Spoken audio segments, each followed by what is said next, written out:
This is the L3 Leadership Podcast, episode number 104.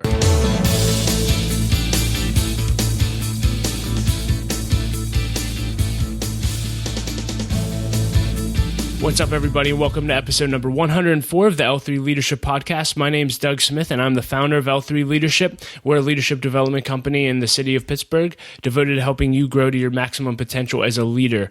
If you're new to this podcast, we're committed to bringing you 3 episodes every single month. One will be from our leadership events that we host on a monthly basis. Some month you'll hear me interview a high-level leader, and then once a month you'll get a personal leadership lesson by me as well. If you've been with us for a while and listening to the podcast, one way that you can really help us out is by hopping on iTunes and searching for us in the iTunes store. All you have to do is search L3 Leadership, and once you find us, you can leave a rating and review. It takes about 2 minutes, and it really helps us grow our audience organically. So if you could do that for us, we'd really appreciate it. This specific episode is from our special event series. We recently hosted a Pirates game and tailgate with Sean Ammirati, who I've interviewed for this podcast before.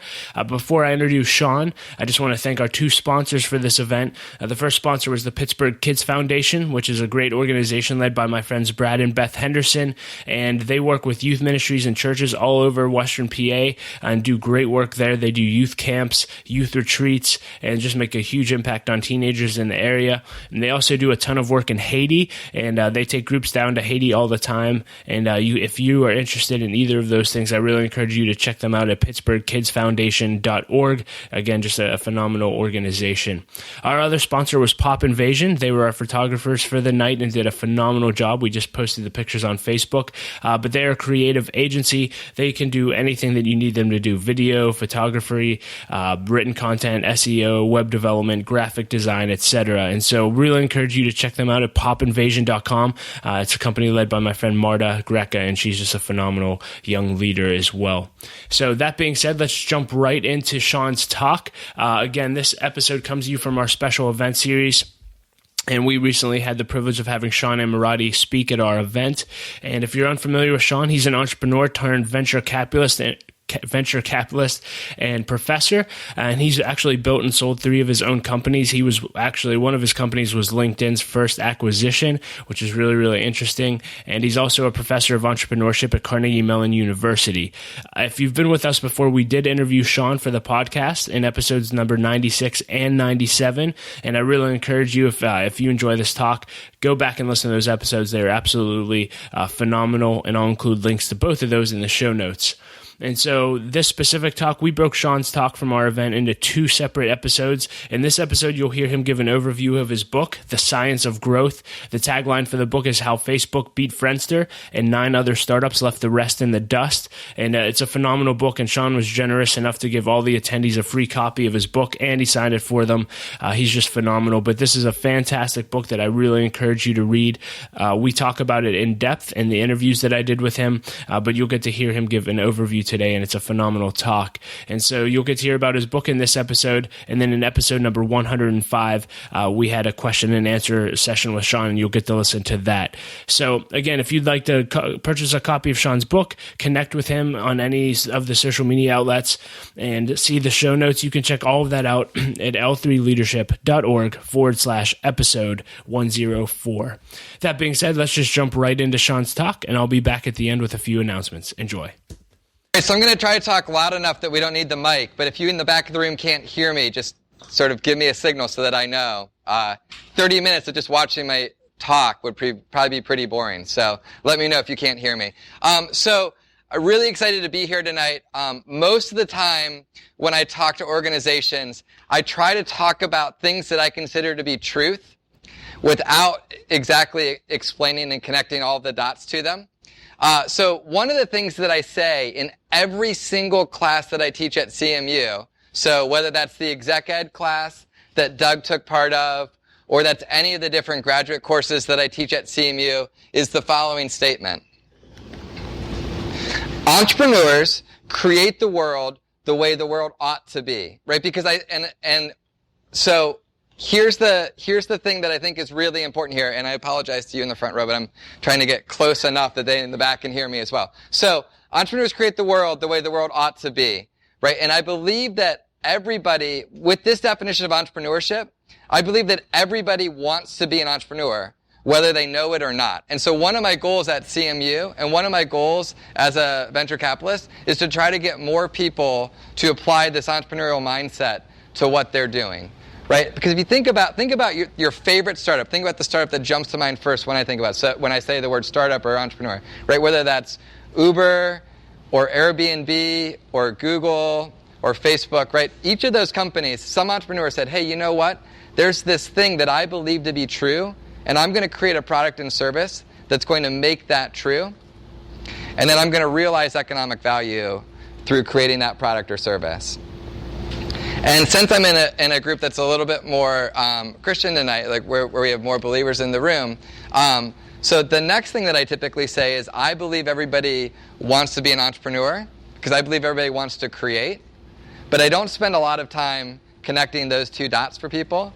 But in a room like this, just a point that I would make, right, is if you were to think about all the things that are remarkable about God, right, I think certainly forgiving our sins, there's a lot of things that would quickly roll off, but I'd say pretty quickly up there would be created the world, right, the sort of breathing life into each and every one of us, right? And so if we believe that that is part of what makes God remarkable, and we believe that we're created in His image, then if we want people to live with the kind of purpose that we want from a professional occupation, then let's help them do it with this entrepreneurial mindset. And so I've basically spent most of the last 5 years trying to help people apply this entrepreneurial mindset.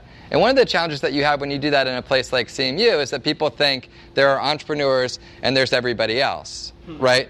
There's like the 23-year-old brilliant kid in skinny jeans and a t-shirt, and then there's, the 50-year-old executive working at BMW, right? And I think this is a distinction that has done a lot of disservice, right? Because I've had a lot of my students leave CMU and go work for BNY Mellon or go work for BMW and apply that same mindset. Some guys, like Dave here, are taking the leap, right? They're doing startups themselves, right? They're seeing things that are just broken about the way the world works, and they're creating products and services to build businesses around that, and I think that's absolutely amazing. But whatever you do, right, I think you can apply this entrepreneurial mindset to what you're doing. So just to sort of add my story, so I did this 3 times myself, right? So 3 times I sort of took the crazy leap Dave's doing right now and actually tried to build companies and went with the highs and lows. So my wife was here, Samantha. She could give you more context for how hard this really is. We have friends of ours here who can tell you that's a harder seat probably in many ways to sit through, right? But we went through these sort of ups and downs of building businesses. And then I started thinking, okay, what I want to spend my time doing is convincing other people to do this. And so basically I wear a couple hats today. One is I invest in startups, right? So one is I find startups, I invest in them, and then end up with very close relationship with those people, right? So, join their board, spend time with them on a close basis, right? There's this next circle out, right, which is teaching people how to do it, and it's more of a kind of 1 to 50, 1 to 100 setting, right? And then the goal of the book, it was to try to do it on a larger setting, right? How can we get this in front of even more people to help them apply this entrepreneurial mindset? And so I'm a huge fan of entrepreneurship, but I think it's also important to talk about the statistics behind it, right? So you might want to cover your ears for just the next minute, Dave, because you've already taken the leap. At this point, there's no turning back. But here, so Dun & Bradstreet will tell you that for every Dun & Bradstreet number that's requested, right? So if you want to get a bank account, if you want to get a loan, if you want to be a business, you typically need a Dun & Bradstreet number. They'll tell you that for every 5 Dun & Bradstreet numbers that are requested, 4 of them are gone within the first year. Right? So we got 20% success rate out of the first year. Of the 20% that make it out of year 1, right, 20% of those will be around 4 years later. So we're talking about something with a 4% success rate. So I've just said in the last 2 slides that I'm spending all of my time trying to convince people to take this entrepreneurial mindset, and that I'm doing something and I'm advocating a career path that has a 4% success rate.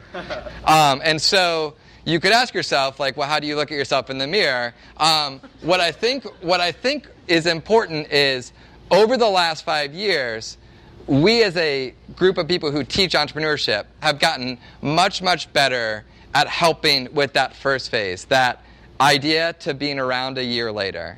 And in the tech world, we call that product market fit.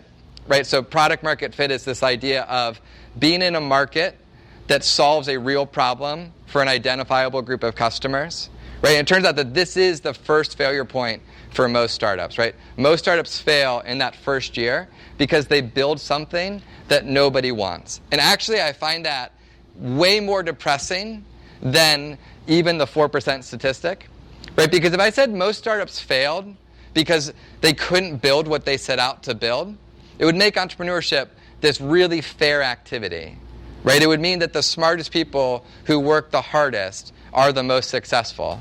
But in fact, if you look at the numbers, right, it's much more depressing than that. It's actually that what they set out to build, they build, and then nobody cares when they're done with it. And so over the last couple years, we've gotten really good at teaching people to stop building things that nobody wants. And I would suspect if you looked at kind of longitudinal data over the last, say, 20 years of entrepreneurial activity, the success rate on that first 80% failure rate has gone down dramatically because we've gotten better at teaching people to build things that people actually want instead of build things that nobody wants, right? And I think this is really good because, again, I think entrepreneurship is this thing of creating products and services that make the world the way it ought to be. So the more of those that we can do, the better. I also think that people have significantly more purpose regardless of what their professional occupation is, where they're actually doing a startup or working in a big company, if they're taking this entrepreneurial approach to it. And by the way, those of you who are working for big companies, I actually think your statistics are much, much more depressing than 4%. You're just much better at covering them up than startups are, right? Startups have this sort of obvious failure point. So we've gotten really good at doing this. The methodology that many of you may be familiar with, it's called the Lean Startup methodology, right? This was really, I think, been a group of academics and practitioners who have done a nice job teaching people how to go from idea to product market fit. The Lean Entrepreneurship course at CMU, I teach and have really enjoyed it. And so how we've gotten really good at doing it, right, is this concept. How many of you have heard the concept MVP? MVP, not like the baseball MVP, but minimally viable product? Just one, okay. So MVP is this concept from the Lean Startup where you build just a little bit of a product, you show it to people, and they tell you, like, they either like it or don't like it, and you iterate based on what you've shown, right? And it's this idea of showing people a little bit of a product or service instead of locking yourself in a room for 10 months or a year, building something, showing it to them, and them yawning, right? The idea is that you start to show them little bits of it over time, and as you expose them to more and more of the product, you decrease the chance of showing them something that they don't care about, right? And so that's what you kind of do, and you go through these iterative, what we call build, measure, learn cycles, right? So you build your minimally viable product or service, you get customer feedback from that, you iterate on that, and you go through these cycles. If you're familiar with the movie Back to the Future, that's sort of where my cultural references end. But this is sort of like the flux capacitor of the Lean Startup, right? It's this kind of concept. Okay, release a little bit of a product, get feedback on it, iterate and improve as you go through these cycles. And you keep going through these iterations until you get to product market fit. But here's the thing. Remember what I told you entrepreneurs do, right? Entrepreneurs want to create the world the way the world ought to be. That doesn't mean getting to product market fit. But you don't start a startup with the goal of, man, I hope I can get this product to be a good product in a good market, right? You start a business or you create a product to change the world, right? And so one of the things that I started to struggle with a couple years ago is, okay, we've gotten really good at this first phase, this idea to product market fit. But there's still all these other failure points along the way, from having a good product in a good market to actually making the world the way it ought to be. So I started struggling with this question of, like, okay, so we've gotten good at teaching this first part. How are we going to make people effective at finishing the journey that we sent them off on, but going from product market fit to scaling up? And so what I ended up doing with my students at CMU is we took pairs of companies where they had gotten to product market fit, in the loosest sense of the word, at about the same time, but one took off and one didn't, right? So why did YouTube take off and Rever didn't? Why are there tens of thousands of Teslas on the road and Fisker filed for bankruptcy? I would guess everybody in the room has a Facebook account. I guess nobody in the room has a Friendster account, right? So as we looked at these pairs of companies, the goal was, can we see common patterns where after they achieved product market fit, the ones that took off did things differently than the ones that stalled out, right? And so how many of you are familiar with a book called Good to Great or Built to Last? Yeah, this is admittedly not a unique approach to doing research. It's a pretty common approach. The thing I think that's important and that Jim does really well, and I think all of this type of research does really well, is it avoids you selecting on the dependent variable. Right, so if you only looked at YouTube, Facebook, Tumblr, for example, and you ignored the pairwise companies, you wouldn't know if actually companies that succeeded and companies that failed did that or not, right? So if you have successful and failures and you look at what they did that's different, hopefully it avoids you just seeing things that everybody does. So the easy example of this would be if you only looked at all the successful companies, you could definitively say that to scale up a company, you need to have at least an employee. Because every company that took off had an employee, right? It would also turn out that every company that failed had employees, so that might not be that predictive, right? Now, the list of the companies are primarily but not exclusively internet companies. That's 100% a function of this research being done at Carnegie Mellon, right? Like it was the pairs of companies that were studied were picked by the people who were doing this work for free, who were doing all the research. So we did these pairs of companies, and then we took 5 companies where it was hard to figure out who you pick as the pair. And what we said is, we'll use these to reinforce the things we observe, but we won't add things if the only places we see it are these 5 companies, right? So Google is an easy example of this. You either have to pick like 17 companies to compare Google with or nobody, right? And so we end up just deciding to say, okay, we're just going to look at Google as an independent case study, and where it reinforces best practices we're observing, then we'll include them, but we won't add things that we only see in a place like Google. Twitter, similarly. So we went through and we had these sort of 10 pairs of companies plus these 5 case studies, and we ended up with realizing that instead of this 2-step thing, idea to product market fit to scale, we ended up breaking this process down into 3 steps. And these are the 3 steps of the book. So I'm going to sort of walk through these at a very high level, and then I think we're going to try to get it back to Q&A so that you can ask me questions about what you want. But the first step, what we realized is, like, before you can even start thinking about scaling, it's a little more nuanced than product market fit. There's actually 4 things that we believed were important, right? So before you even think about product market fit, I would argue that there's kind of a problem founder fit thing, which is, how does this problem resonate with the person who has it? Because one of the things that you realize as entrepreneurs, to see the world the way the world ought to be and create it, if everybody believed the world ought to look that way, then you have to ask yourself, why hasn't the business already been created? And conversely, if you believe the world ought to be that way and it won't, you'll probably still fail even if you have a really good idea, right? So there's this sort of unique insight where you're kind of contrarian and yet also correct that I think is important before you get to anything else. So we have this kind of founder's core vision. And then we decoupled the product market fit as 2 different things. One, how scalable is the idea, right? And then does it actually solve a real problem? So is this a large enough idea to be worth the time you're investing into it? And then does this actually solve a problem for the people you're targeting?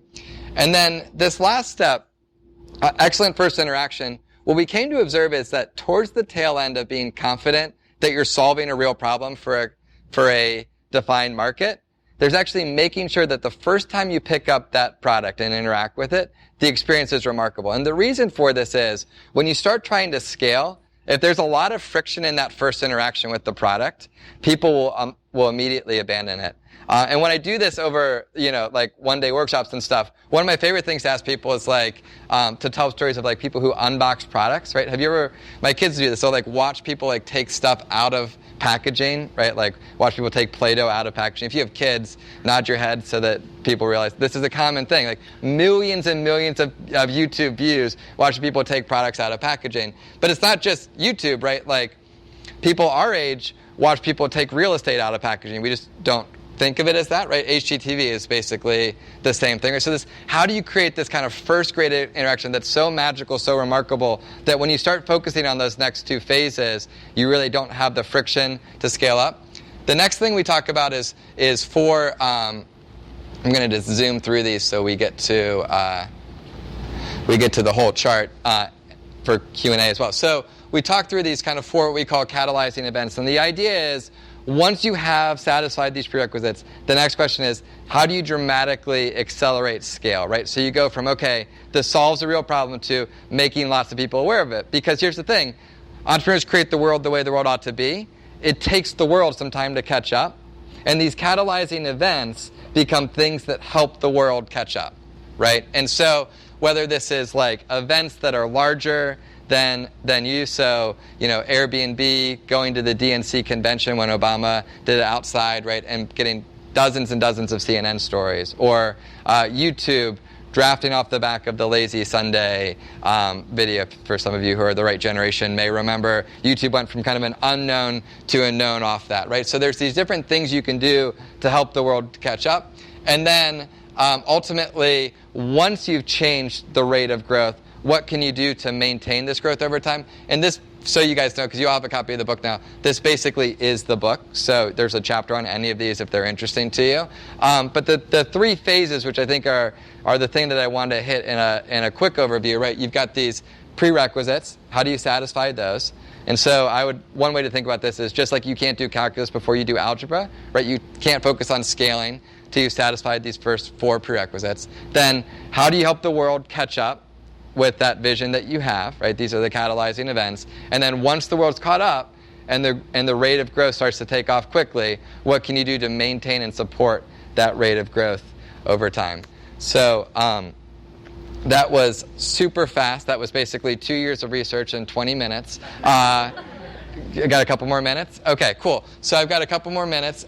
So let me just walk through these four quickly, and then we'll go to Q&A. So I'll walk through each of these four catalyzing events. So double trigger events. The idea here is, what event is going on that's larger or bigger than your product or service, right? So let's see. This is an interesting crowd to see if this will know or not. So if I say, where did Twitter launch? What would you answer? This is sort of the reverse Q&A. So most people would say Twitter launched at South by Southwest, and so that's kind of the common story, right? It turns out that Twitter had been around for about 10 months before South by Southwest. But what happened at South by Southwest, right, was it was this event that made a lot of people aware of the service Twitter, right? So it changed people's awareness of it. So it's events that are larger than the company itself that people draft off of. We're investors in a company called No8. A lot of you guys probably use No8 just being in Pittsburgh, right? So when we were first investing in No8, one of the questions we had was, how can we quickly see if there are network effects around the service, right? So if you have a bunch of people using the No8 app in the same place, how can you sort of create network effects around that? And so what we did to sort of do our own version of a double trigger event is we went to the Masters in Augusta, Georgia, and we actually had them, we had 52 restaurants in Augusta, Georgia use the No8 app, because it turns out that for 51 weeks out of the year, there are like no nice restaurants in Augusta. And then for 1 week out of the year, all these restaurants that aren't that nice have tons and tons of people. So the busiest restaurant in America during the Masters every year is like a TGI Fridays. And so you've literally like Carly Fiorina, the CEO of HP at the time, sitting with a hockey puck pager in her hand, waiting for a table at the Masters, right? Or waiting for a table in Augusta, Georgia, right? So we put No8 in there. Some of you actually may know him, because I know there's some people here. So anybody know Evan Adams? Just curious, no? Okay, yeah, a couple of you in the back. So Evan, actually, we shipped him to Augusta for a month. I think he enjoyed it, but we shipped him to Augusta for a month, and he basically went from restaurant to restaurant, signing up all these locations. And then what happened is every restaurant executive in America goes to Augusta to check on their restaurant during the Masters, because they also get to watch a golf tournament while they're there. And then they all went back and started talking about this application No8, right? So this is an event that's larger than No8, but allows them to sort of draft into that story and change the slope of the line or change the growth that they're going through. Similarly, sometimes there are platforms you can draft off of, right? So if you think about how many of you, if you didn't become aware of YouTube via Lazy Sunday, you probably became aware of YouTube via MySpace. Those were sort of the two common paths at the early growth, right? And what happened there, right, is that people on the MySpace platform wanted to put videos on their page. MySpace didn't provide that functionality natively, and so YouTube, not only did they put it out there, but they made it easy for you to see how to put it, when you observed it on somebody else's page, easy how to see it and add it to yours, right? So that's a drafting off a platform. The other two that we talk about are a little bit more, there's a little bit more math behind them, but like one of them is figuring out how to take the friction out of people telling people about products, right? So viral growth, how do you get customers to tell other customers about your product or service, right? Which is not a new thing at all. People have been telling people about products long before Mark Zuckerberg was born, right? But what is new is our ability to watch how many people tell people about it and then make it as friction-free as possible. So there's this whole sort of turning it into a math problem that's a relatively new thing. Similarly, right, there's a different type of math problem you can do, which is people discover your product or service via some kind of product recommendation or engine driving recommendation. So like Google search results, App Store results, things like that, right? And you can do things to put your thumb on the scale and have your service become more aware, especially when a new tool is driving a lot of those recommendations, right? So 10 years ago, you could make a lot of money understanding the Google search algorithms better than anybody else. And like 3 years ago, you could make a lot of money understanding the App Store recommendations better than anybody else. And without a doubt, in a couple years from now, there'll be another. I mean, there's a bunch of interesting things that could be that right now, but you want to be watching where are these customers coming from and how can you, again, change the slope of the line. Because the whole idea here is once you've satisfied these prerequisites, what can you do to rapidly accelerate your people's awareness of your product or service? So I think that's a quick overview. We'll do questions and then you guys we'll do books and go watch the game. So.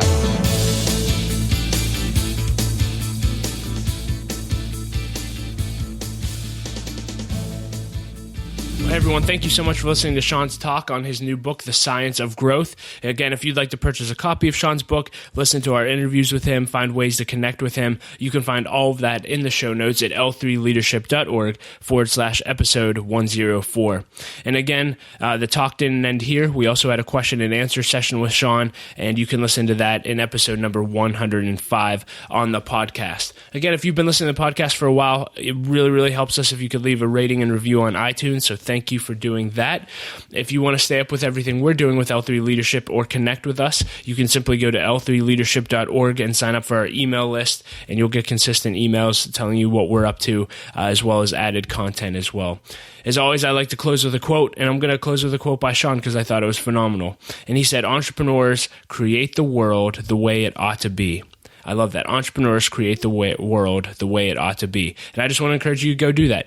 Create the world you think it ought to be, and the world will be a better place as a result. So thank you so much for listening and being a part of L3 Leadership. We'll talk to you next episode. My wife, Laura, and I appreciate you so much. Have a great day.